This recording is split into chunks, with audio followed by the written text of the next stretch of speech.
Hello, my name is Justin Bright, and welcome to Kerbal Space Program version 1.2, in which I am attempting to make Kerbals an interplanetary species. We're starting off with a lovely glamour shot. Valentina Kerbin is on the route to the moon. She has a flyby plotted, and we're going to grab a little bit of science, conquer some milestones, and accomplish a contract on our way back. So let's get moving in that direction, shall we?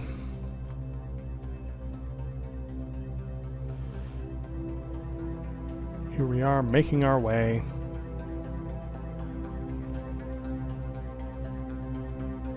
It's really it's not terribly difficult to get out to the moon, get out to Minmus in the early game, and set up orbital flybys and orbital rendezvous to gather a lot of quick science. That's kind of how I jumpstart my careers rather than doing any farming on the ground. I don't really like running around with rovers or airplanes or things like that. I know that's something that a lot of people enjoy, but that one's not for me. So what I like to do is a lot of this. So I seem to have left myself on my trajectory with the piece of debris, which looks like it's not quite in the same sphere of influence yet. I'm just kind of hoping that this thing captures. There we go. Look at that. So we can see that we left this booster on its trajectory to smack into the moon, and there it is. Cool. That's completely pointless, but it makes me happy. However, now Valentina is on the same trajectory to smack into the moon, so let's get ourselves into an orbit where we can actually recover from this. This is not working. Helps to turn on your engine.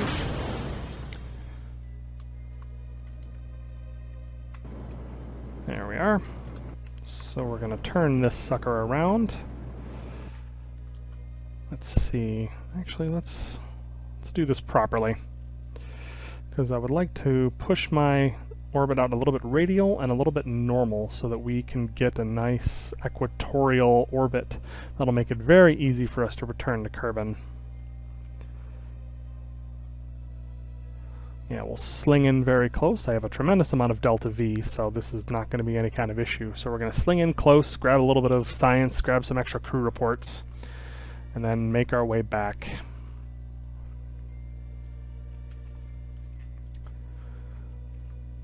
So let's one thing at a time. Don't really need to wait for the node. I just wanted to get a bit of a guideline on how I should set this maneuver up. When you're this far out, it's not super important for precision. I'm not trying to land or anything. Alright, so now we have a 15-kilometer periapsis over the moon. So let's plot our return as well.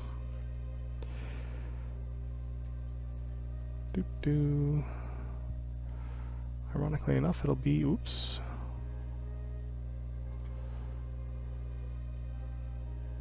So very sensitive. So I'm actually going to use the precise maneuver tool, which is really quite helpful of a device. This mod allows you to do exactly what's listed on the tin, and that is make your maneuvers a lot more precise. So I need to burn a little bit radially to pull this in, and a little bit faster. The key is I need to be moving prograde relative to the moon, so I'm trying to do things that'll twist my... actually, see, and here's one of those things that doesn't seem all that intuitive, but like I said, what I'm trying to do here is get myself moving prograde to the retrograde to the moon. So if I twist it out this way, I don't actually need to make that close flyby yet, but this will make it very easy for Valentina to get home. So now I'm moving retrograde relative to the orbit. Excuse me.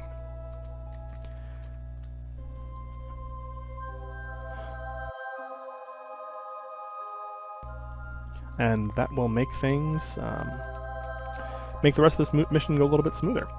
And what I'll be doing from here is we're just going to be accomplishing some contracts and then sending Valentina home to report back, and then we'll send out a more fully equipped science vessel.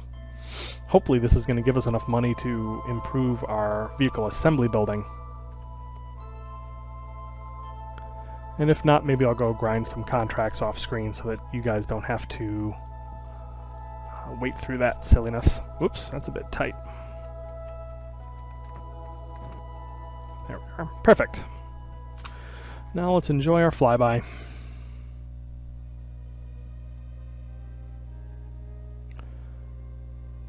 Grab some science. Yeah, can't EVA yet because I have not upgraded the astronaut complex, and I didn't think to bring any communications. So with the KerbNet as it is, I'm not able to actually send back any science, so I can't even send back multiple crew reports or EVA reports or anything like that. Like I said, when things are easier to do, I will do them. No use bashing your head on the early game when it's easy enough to get back and advance yourself a little bit. This is why I keep the funds and the science to the levels that they are. Things that I find interesting are actually doing these missions, not fighting against the limitations of not being able to, not having enough parts. Alright, now we're coming back. So just for safety here, we're going to put a maneuver node here and just warp here. And Kerbal alarm clock, or maybe not Kerbal alarm clock, but the stock game will kick us out of warp right before we reach that point, so that we don't have to worry too much about sailing through the node. Alright, almost coming home. Yes, and I've got this set up so that I can actually just, let me just tweak my orbit just a tiny bit, bring it down a little bit.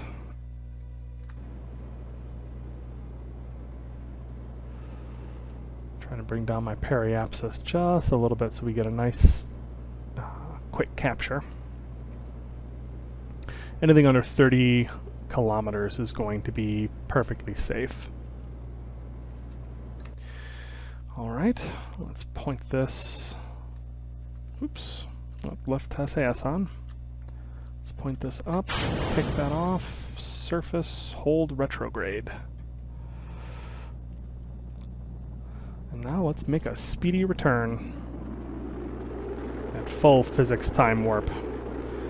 With the way that the new SAS works, it's not wiggly and crazy. The way that it used to work, it would, you know, overshoot dramatically and fly back and forth, and sometimes kick you right out of your out of the direction you were trying to point. So it's counterintuitive and not helpful, and used a whole bunch of resources. But they have largely fixed that. It's incredibly smooth, incredibly reliable now. So I'm able to just set it on hold surface retrograde and let it fly right back in. Turn off SAS, and I was right. This is perfectly aerodynamically stable. I'm very happy to see that. So let's get the parachute deployed. And we are rapidly coming to the surface. Or the ocean, as it were. Ooh, that was a little bit... that came in a little quick. But now we're coming down at a nice sedate 7 meters per second, so it's just a very gentle car crash when it hits the water.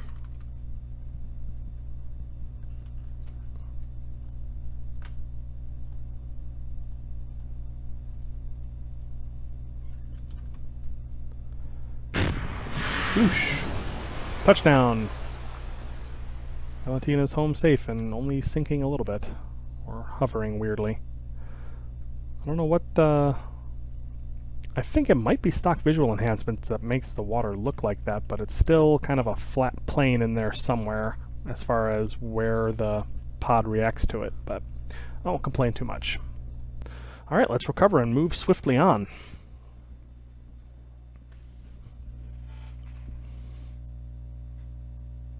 See how we did. Mission summary 56 science, beautiful. That'll get us a couple nodes.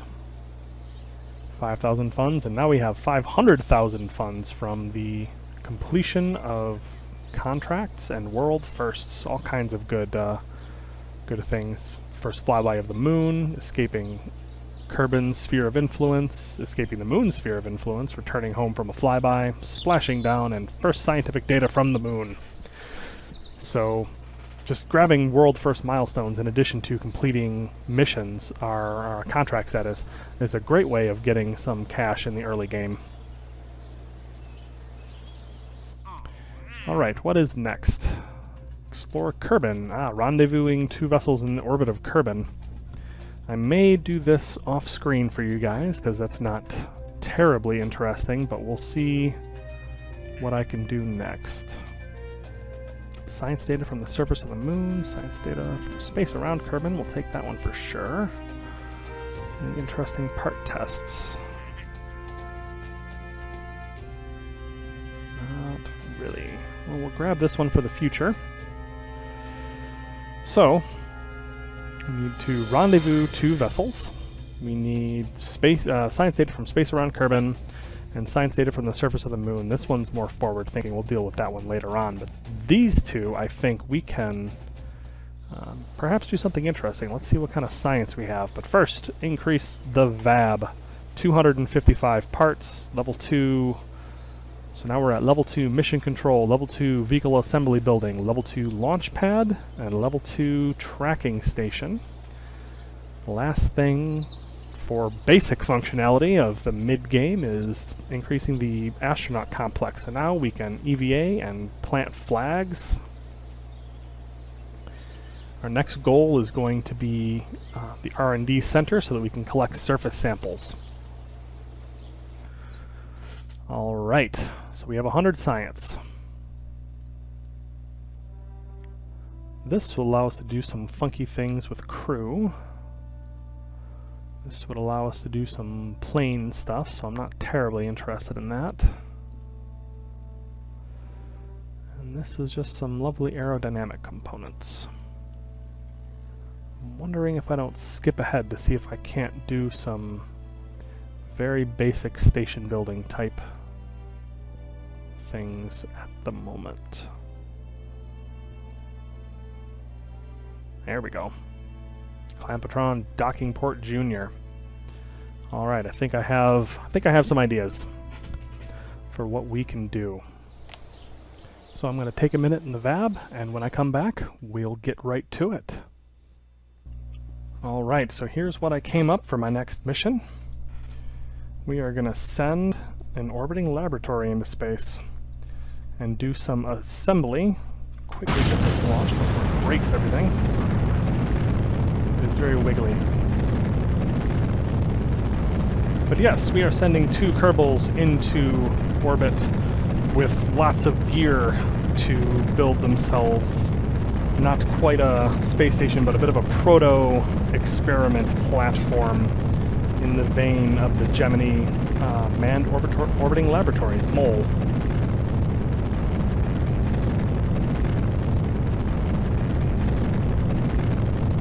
And this thing is designed to soak up all of the science from near and high orbits around Kerbin. We've got materials bays strategically set up so that they can be...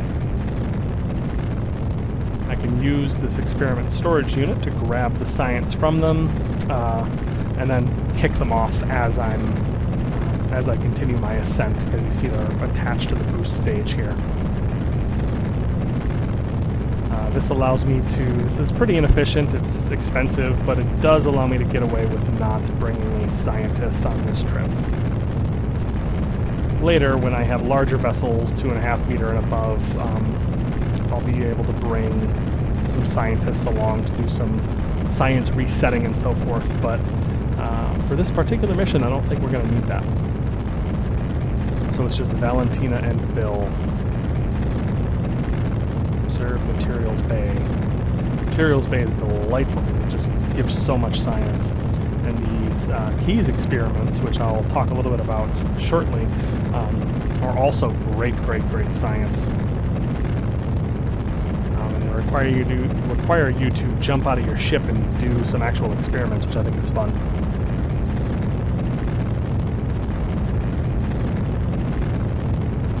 We are just about finished with these strap-on boosters.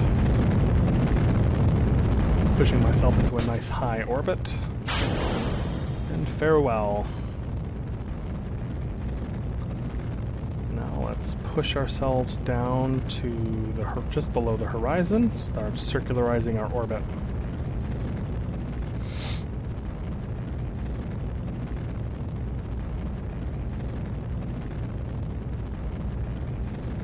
Pack plenty of extra delta V, because what I'd like to do with this particular mission is get up into a high-ish orbit, but still considered low Kerbin orbit. And then I'm going to perform all these experiments and then move up to a higher orbit so that we can soak up all this science in one go. These are the kinds of silly things that you can do when you're not restrained on parts quite as much. Now I'm going to cheat a little bit and use precise maneuver, which I just love. Clicking on this actually puts my maneuver node directly on the apoapsis of my current trajectory, which is just great. And I'll use the circularize orbit button to cheat my way out of actually doing that finagling myself. When you've done it a million times, it doesn't feel entirely necessary to do it for a millionth and one. So we'll get this pointed down at the maneuver node. I don't generally use MechJeb because the other things that I would use MechJeb for would be automating launches, which I don't like to do. I like to fly them manually, and for automating planetary transfer burns, which I also like to calculate automatically. I'll generally create myself a maneuver node or a Kerbal alarm clock, that is, timer that tells me when I should be making the burn, like when the transfer window is coming up, but from there I do it myself. I may not get the absolute best burns or most efficient transfer mechanics, but I have more fun doing it that way. Alright, and we'll burn this. And I have a Fuel Tanks Plus decoupler on here, which includes retro rockets, which will cut a lot of the velocity, but not all of it. Well, it doesn't look like that matters because our periapsis is still only about 5,000, so let's kick that off, send that on its way, and continue our burn. Alright, as I wrap that up and as our camera moves up, let's take a little look at the service module that I've built here for my little faux manned orbiting laboratory. Finish up this burn. There we go. We are in orbit. So let's turn on the lights. I said let's turn on the lights. There we are. And we will, looks like it wants me to point normal, so let's do that. That's generally where the camera is. Rotate this around. So we've built ourselves a bit of a service module here. So we have plenty of batteries packed in down below, keys, payload carriers, extra material science for high orbit only. Our service bay is just packed full of goodies. We've got goo, we've got life support, batteries, I've got a Kerbal engineer chip, not that I actually need it. And then these are the items that we're going to be taking home up above here. And we've also got good connection to the KerbNet. So we'll turn that on. Alright, so checking this, we don't have any additional regular science to do, so let's get Bill out. Oops, hold her steady. I think he bumps his head on the payload carrier as he comes out, which is not ideal. but looks like Valentina is able to hold that plenty steady. There we are. Get his inventory panel up there and grab a wrench, which is all Bill needs. So we'll go down to this payload carrier down here. We're going to install... Oops. There we go. Got a little bit of lag there. And we're going to install these payload carriers, which is going to allow us to deploy our experiments. And Bill has one in his inventory. Uh-oh. Oh. Oh dear. Oh dear, oh dear. Get it. Get it. No. Where is it? Where did it go? No. Oh Lord, what happened? Wait. No, that's the vessel.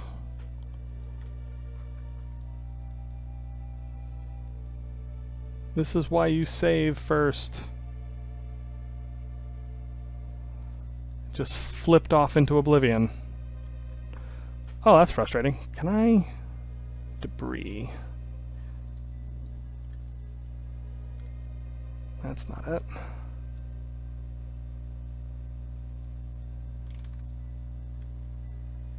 Wait, what's that? There. Okay. Let's see if I can't rendezvous with this. Does this actually count as rendezvous? No, just a spacewalk. Woo, there it goes.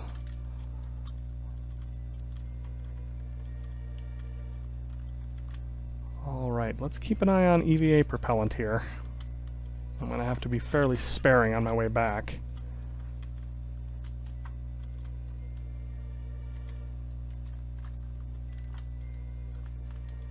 Alright. Gotcha. Alright, I feel like this should count as rendezvous. That was a crisis. Alright, so now I'm just going to push myself in the general direction of my pod and let time warp do the work, so I'm not spending quite as much fuel.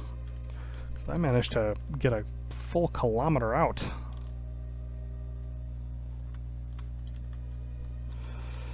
So now I can actually use...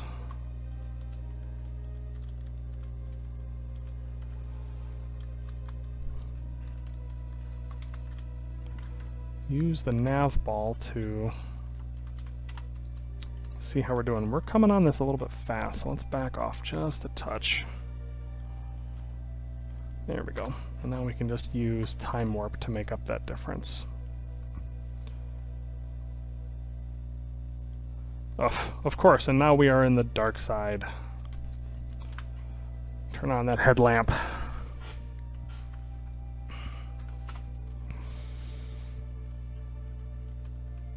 Alright, coming back into view. Now I will stop, I will save, and we will try this one more time.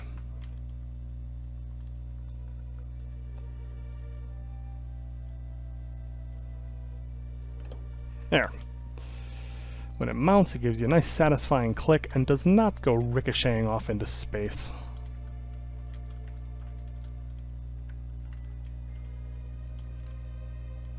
Alright, grab this into Bill's inventory and let's head down to the other module.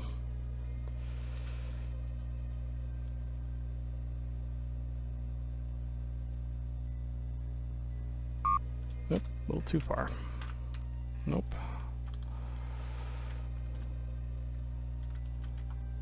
Alright. Oh, again? No, let's reload that. That's obnoxious. I generally try to avoid doing a lot of quick saving and quick loading and reverting and so forth, within reason. If it's an interesting thing, I think that's fine, but if I'm getting screwed by a bug or the mounting target bouncing around manically, I don't think that is something I need to necessarily be responsible for fixing. Twice. So let's get this.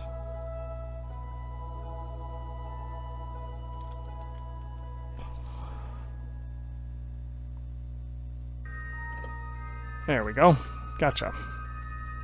Now, we can start the experiments, and they fold open, exposing their components to space, and beginning a timer of several hours.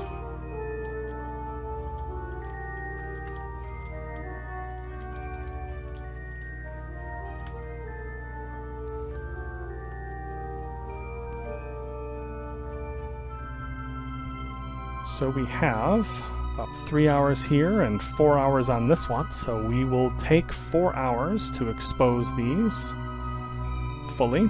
So we'll add an alarm. 4 hours to this. And there we are. Now all we have to do is wait. Alright, so this wound up taking a pretty long time and wasn't all that interesting compared to the very first time I did it, and it was pretty much the same thing over and over again. So you can see me grabbing now the actual science out of each of these KEES experiments, and they're pretty good. They give you a pretty significant amount of science each one, and this is just a low orbit version. And I'll be jumping up and doing the high orbit versions as well here shortly. So this is going to be a pretty good haul, I think. I'll end up jumping out and getting all that stuff set up. Now we cut to me burning up to the next, my next orbit, and getting up into high orbit so that we can get the science from there. And we flip this around and do the whole thing over again. Grab the additional basic experiments. Alright, so with that, our science has been collected. We have everything we need from Kerbin's low orbit. Let's just double check. Yep, got all the science here. So, now we are just going to deorbit our big, beautiful orbiting laboratory.